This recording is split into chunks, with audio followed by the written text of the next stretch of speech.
Hi, and welcome back to Stuff About Tutorials. In today's video, we're going to talk about how to save a list on Fiverr. Maybe you want to save a list on Fiverr so that you can choose the best person to do the job. But you don't know how to save a list on Fiverr. So today, I am going to teach you on how you can save a list from Fiverr. Check the video description and I will try to leave the written instructions. So without further ado, let's get into the video. First you need to do is to open your Fiverr application. Once you open your Fiverr application, you can search your services in this tap button on this search bar icon, or you can also scroll down and look for your services that you need. For example, you want this do amazing video editing.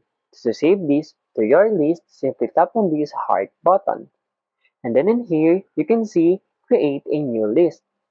Simply tap on this create new list and name your list. For example, video. And after that, tap on this create button.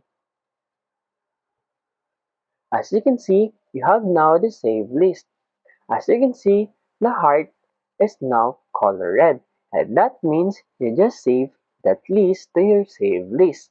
There you go. If you wanted to know how to save a list on Fiverr, that is the easiest way I know how. If you know another way to save a list on Fiverr, leave a comment below. Also, be sure to subscribe for more videos.